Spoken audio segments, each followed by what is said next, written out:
North Korean வீரர்களோட compare பண்ணும்போது, Wagner வீரர்கள்லாம் குழந்தைங்க தெரியுங்களா? அந்த அளவுக்கு சூப்பரா இருக்கிறாங்க நார்த் கொரியன் வீரர்கள்லாம்.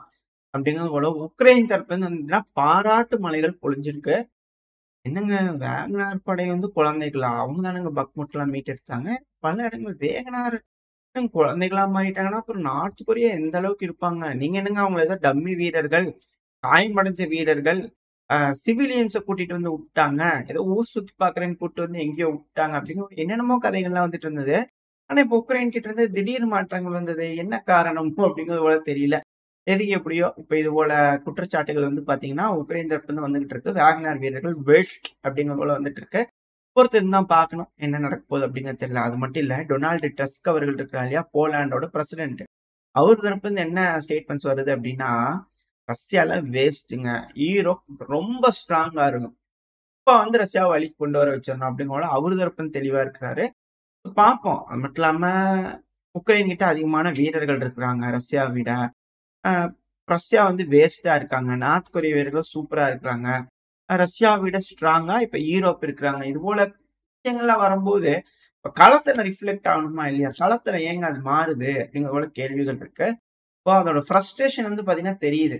என்னதான் வந்து உக்ரைன், ரஷ்யாக்குள்ள மேசிவான தாக்குதல் 200 ட்ரோன்கள் அதுபோல அனுப்பிச்சு ஆயில் ரிஃபைனரி இப்ப கூட ஒரு ஒரான்ஸ் ஒப்லாஸ்ட்ல திருப்பி ஆயில் ரிஃபைனரி அடிச்சுக்கிறாங்க. அதுக்கான வீடியோ போய் செயலோட இருக்கும். இது ஜனவரி 16 அது போல சொல்றாங்க. இது தொடர்ந்து நடக்கிறது இந்த ஒரான்ஸ் ஒப்லாஸ்ட், ஆ ராஸ்டவ் அண்ட் டவ், இந்த எனாங்கல்ஸ் ஏர்பேஸ் இந்த பகுதியெல்லாம் தாக்குதல் நடக்குது அப்படிங்கிறது வந்து பார்த்தீங்கன்னா, ரெகுலரா நடக்குது அப்படிங்கிறத போல புரிஞ்சுக்க முடியுது. இப்ப அப்படி இருக்கக்கூடிய சூழ்நிலையிலயும் அதெல்லாம் ரெடி பண்ணி திரும்பி திரும்பி ஏன் வந்து அது மேலயே தாக்குதல் பண்ணிட்டு இருக்கிறாங்க? ஒரு வேளை அட்டாக் பண்ணக்கூடிய வீரியத்த கம்மி பண்ண வைக்கிறதுக்கா? அப்படிங்கிற ஒரு கேள்விகள் இருக்கு. இருந்தாலும் ரஷ்ய தரப்பு வந்து திரும்பி டியூ பாம்பர்ஸ டேக் ஆஃப் பண்ணி வந்து பார்த்தீங்கன்னா, உக்ரைன் மேல பயங்கரமான தாக்குதல்கள் பண்ணிட்டு இருக்காங்க. 40 மிசைல்கள்லாம் வந்து ஸ்ட்ரைக் பண்ணியிருக்கு அப்படிங்கிற சொல்லப்பட்டு வருது. இதுல கேஸ் ஸ்டோரேஜ் ஃபெசிலிட்டிலாம் தாக்குதல் பண்ணிக்கிறாங்க அப்படிங்கிற செய்திகள்லாம் நார்மலா வரக்கூடிய விஷயங்கள் தான். தினந்தோறும் நடக்கிற விஷயமா மாறிடுச்சு. இது எப்படி தாக்குதல் பண்றதெல்லாம். அதெல்லாம் இப்போ பெருமளவுல பேசுறதுக்கே அதுல ஒண்ணுமே இல்ல. தினம் நடக்கிற விஷயம் அப்படிங்கிறது போல போற மாரியான ஒரு சூழ்நிலை வந்துருச்சு.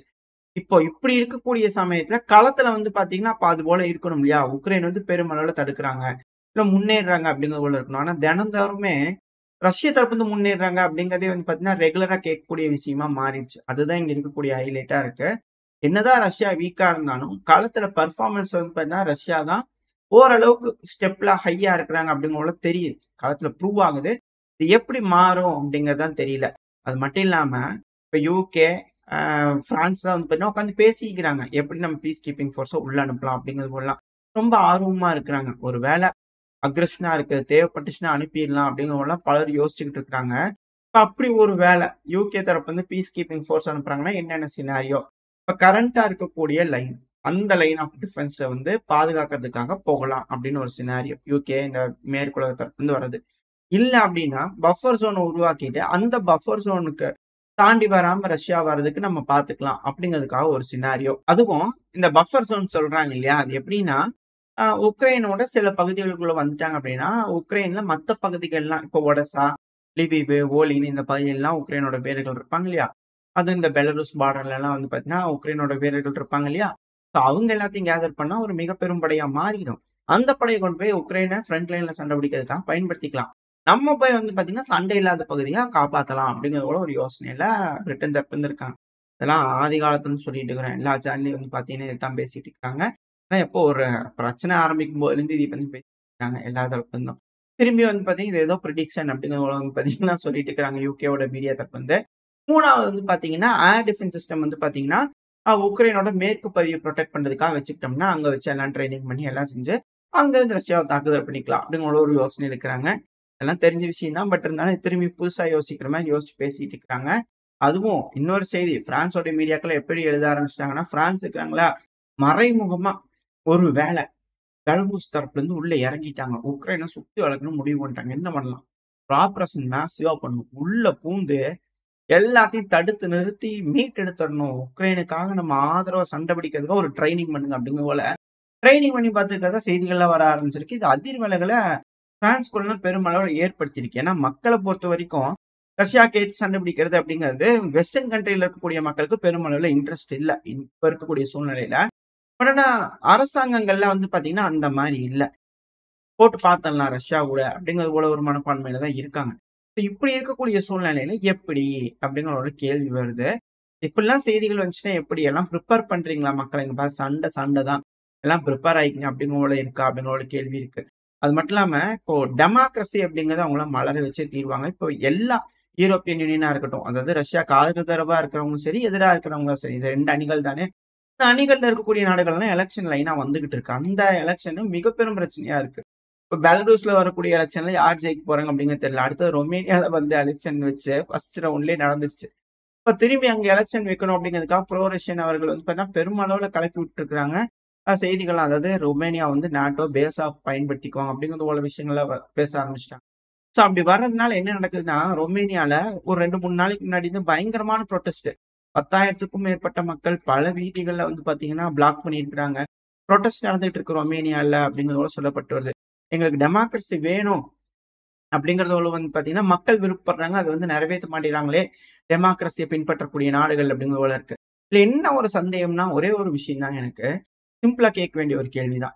இப்போ அ டெமோக்ரஸிங்கிறது எப்படி? மக்கள் வந்து யாரு பிடிக்குதோ, அவங்களுக்கு அவங்க ஓட்டு போடுறாங்க. இப்போ அது புரொபகண்டா பண்ணி எதுனாலும் மக்களோட மனச வந்து கவரக்கூடிய நபர் தானே. அதுக்காக தானே வந்து அவங்க அ வந்து பார்த்தீங்கன்னா, பிரச்சாரமே செய்றாங்க.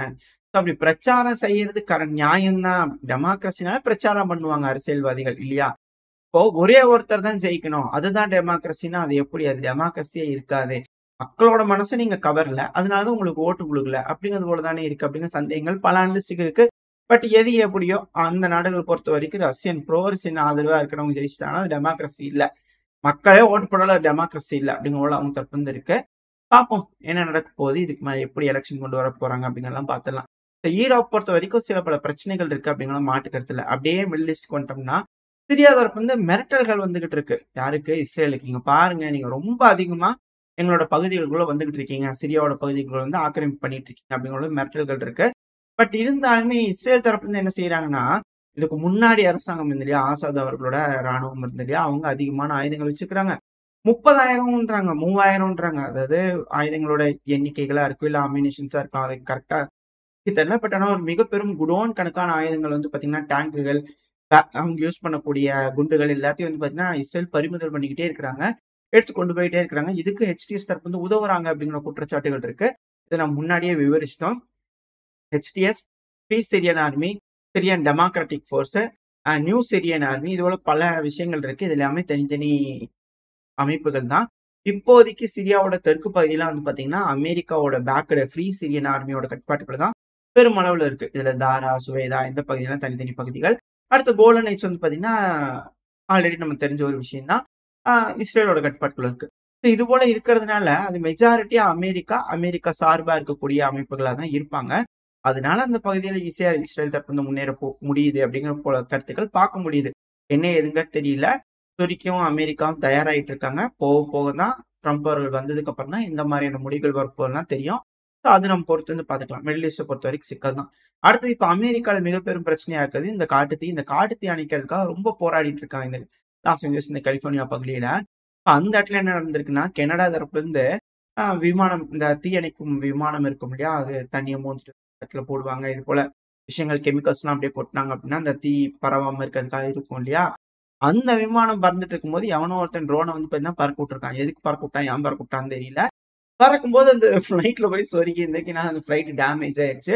என்னால அத சர்வீஸ் பண்ண முடியாது. இது யார் அனுப்பிச்சாங்கன்னு பார்க்கணும். 12 வருஷத்துக்கு ஜெயில்ல போடணும் அந்த ஆள புடிச்சு அப்படிங்கிறது போல சொல்லிட்டு இருக்கிறாங்க. இப்போ வரைக்கும் கண்டுபிடிச்ச மாரி சொல்லல. அதுக்கான இமேஜஸ், வீடியோ பதிவுகள்லாம் வந்துகிட்டு இருக்கு. இது போல காட்டுத்தீ பரவிட்டு இருக்கு. அதுக்கே ஏகப்பட்ட திணறல்கள் இருக்கு. அதிலேயே வதந்திகள் பெருமளவுல பரவிட்டு இருந்தது. ஃபயர் ஃபைட்டர்ஸ்லாம் வந்து பார்த்தீங்கன்னா, உக்ரைனுக்கு பார்சல் பண்ணிட்டாங்க. அதனால தான் இங்க அணைக்கிறதுக்கு ஆள் இல்ல அப்படிங்கிறதெல்லாம் வதந்திகள் பரவிட்டு இருந்தது. ஆல்ரெடி அங்க ஏகப்பட்ட விஷயங்கள். இதுல ட்ரோன்கள் வேற பறந்து இது போல விமானங்கள சேதப்படுத்துது அப்படின்னா, ரொம்ப ரொம்ப சிக்கல் தான். அமெரிக்கா ரொம்ப சேஃபான நாடுகள் அப்படின்னாங்க. ஆனா இப்ப வந்து பார்த்தீங்கன்னா, காட்டுத்தீயினால மிக பெரும் அவஸ்தைக்குள்ள அமெரிக்கா உள்ளாயிருக்கு அப்படிங்கிறது தான் வேதனைக்குரிய விஷயம். அமெரிக்கா எப்படி தான் நாட்ட சீரமைச்சுக்கிட்டு மத்த நாடுகளுக்கு உதவ போறாங்களா? இல்ல தான் நாடு சீரழிஞ்சாலும் பரவால்ல, மத்த நாட்டுக்கு உதவுவேன் அப்படின்ற ஒரு நல்ல மனசு அமெரிக்காக்கு அத அப்படியே ஃபாலோ பண்ணுவாங்களா அப்படிங்கிறது தெரியல. ஸோ என்ன நடக்க போகுது அப்படிங்கிறத பொறுத்து வந்து பார்த்துடலாம். அடுத்தது இந்த அமெரிக்காவ பொறுத்தவரைக்கும் எப்படியாவது உக்ரைன வந்து பார்த்தீங்கன்னா, பேச்சுவார்த்தைக்கு கொண்டு வரணும். இப்போ ஜெலன்ஸ்கி அவர்கள் தரப்புலருந்து என்ன சொல்லிக்கிறாங்க அப்படின்னா, அதாவது இந்த பிரச்சனை ஆரம்பிச்சதே நேட்டோல சேர்றதுக்காக தான். அதுக்கு மிக பெருமளவுல பேக் போனா இருந்தது யாரு? அமெரிக்கா. அப்படிங்கிறது போல பலருக்கு தெரிஞ்ச ஒரு விஷயம். பல அனலிஸ்ட் அப்படின்னு சொல்லக்கூடிய விஷயங்கள். அது உண்மையா, பொய்யா அப்படிங்கிறது ஜெலன்ஸ்கி அவங்க தான் சொல்லணும். ஆனா இப்ப ஜெலன்ஸ்கி அவர்கள் தரப்பில் ஸ்டேட்மெண்ட்ஸ் வந்து என்ன சொல்லிக்கிறாரு அப்படின்னா, அமெரிக்கா, ஹங்கேரி, ஸ்லோவாக்கியா, ஜெர்மனி இவங்க எல்லாரும் வந்து பாத்தீங்கன்னா நம்மள நேட்டோல சேர்த்தக்கூடாதுன்றதுக்காக கங்கணம் கட்டிட்டு இருக்காங்க அப்படிங்கிற குற்றச்சாட்டுகள் ஜெலன்ஸ்கி அவர்கள் தரப்புல இருந்து இருக்கு. ஒண்ணுமே புரியல. சரி ஓகே. ஏதோ இவரு தரப்புன்னு சொல்றாரு. என் தலைவன் சொல்றாரு. அதானே கரெக்ட்டா இருக்கு. இப்ப பாருங்க அமெரிக்கா தரப்புன்னு நேட்டோல சேர்த்த மாட்டேன் அப்படிங்கிற முட்டுக்கட்டையா வந்து பாத்தீங்கன்னா, உக்ரைனை சேர்த்தக்கூடாதுன்றதுக்காக அமெரிக்கா இருக்கிறாங்களாமா. ஜெர்மனினா கூட ஓகே புரிஞ்சுக்க முடியும். நார்ட் ஸ்ட்ரீம் பைப்லைனுக்காக வந்து பாத்தீங்கன்னா ரஷ்யாகிட்ட போய் பேசணும். ஸோ அதனால கூட அவங்க முட்டுக்கட்டை போடுறாங்க அப்படிங்கிறத புரிஞ்சுக்க முடியுது. புதுசா சேர்ந்துட்டாங்க. ஸ்லோவாக்கியா கூடிய, ஹங்கேரி கூடிய அப்படிங்கிறத புரிஞ்சுக்க முடியுது. ஆனா இது எப்படி அப்படிங்கிறது தெரியல. அமெரிக்கா தரப்புலருந்து மேபி ட்ரம்ப் அவர்கள் வேற வழி இல்ல. இதுக்கு மேல ரஷ்யாகிட்ட பேசணும்னா நேட்டோ நஹி அப்படிங்கிறது போல ஒரு தரப்பு சொல்லுவார் அப்படிங்கிறதுக்காக மேபி ஒத்துக்கிறாங்களா அப்படின்ற கேள்விகள் இருக்கு. என்ன ஏதுங்கெல்லாம் தெரியல. வெயிட் பண்ணி பார்ப்போம். இவர் என்ன சொல்றாரு அதுக்கேற்ற மாதிரி அமெரிக்கா நடந்துக்கிறாங்களா இல்ல எப்படி அமெரிக்கா சொல்றது கேட்டு உக்ரைன் நடந்துட்டு போறாங்களா அப்படிங்கலாம் வெயிட் பண்ணி பார்த்துடலாம். இப்ப இதுல நல்ல விஷயம் என்னன்னா உக்ரைனுக்கு ரஷ்யாவுக்கும் 25க்கு 25 அப்படிங்கிற வீரர்களை வந்து எக்ஸ்சேஞ்ச் பண்ணியிருக்காங்க. இந்த போர் கைதிகளா பிடிச்சிருப்பாங்க இல்லையா? ஸோ அவங்கள அதுவும் ரொம்ப அதிகமா காயமடைஞ்ச நபர்களை எக்ஸ்சேஞ்ச் பண்ணியிருக்காங்க அப்படின்னு சொல்றாங்க. இந்த பிரிசனர் எக்ஸ்சேஞ்ச் அப்படிங்கிறதே பெருமளவில் நடக்காம இருந்தது. அதுக்கான காரணம் உக்ரைனோட அதிபரான ஜெலன்ஸ்கி அவர்கள். ஏன் தலைவர் ரொம்ப ஸ்ட்ராங்கா இருந்தார். அது ஆல் ஃபார் ஆல் தாங்க அப்படிங்கிற இருந்தாரு. பட் ஆனா அது நடக்க மாட்டேங்குது அப்படிங்கிறதுனால ஒரு ஸ்டெப் இறங்கி வந்து சரி அப்பப்ப இப்படி எக்ஸ்சேஞ்ச் பண்ணிக்கலாம் அப்படிங்கிறது போல மனசடங்கி இருக்கிற காரணம் உக்ரைன்ல ப்ரொடெஸ்ட் நடந்துட்டு இருக்கு. ஸோ அதை கட்டுப்பாட்டுக்குள்ள கொண்டு வரணுன்றதுக்காக இது போல நடவடிக்கைகளை இறங்குறாரு, அக்செப்ட் பண்ணிக்கிறாரு அப்படின்ற கேள்விகள்லாம் இருக்கு. எது எப்படியோ ஒவ்வொரு அளவுக்கு தகவல்கள் வந்து பாத்தீங்கன்னா இந்த பதிவுல நம்ம கவர் பண்ணியிருப்போம். இந்த பதிவு எப்படி இருந்துச்சு உங்களுக்கு பிடிச்சிருக்கா? பிடிச்சா லைக் பண்ணிட்டு உங்க ஃப்ரெண்ட்ஸ் ஃபேமிலியோட ஷேர் பண்ணுங்க. அது கூடவே மறக்காம இந்த பதிவு பத்தி உங்களோட கருத்துக்களை கமெண்ட் செக்ஷன் சொல்லுங்க. இந்த பதிவு நல்லா இருந்துச்சுன்னா நம்ம சேனல் சப்ஸ்கிரைப் பண்ணலாம். மறக்காம சப்ஸ்கிரைப் பண்ணிக்கோங்க. இந்த பதிவு நல்லா இருக்குன்ற நம்பிக்கையில் அடுத்த பதிவு உங்களை சந்திக்கிறேன். அது வரைக்கும் ஸ்டே சேஃப். பை.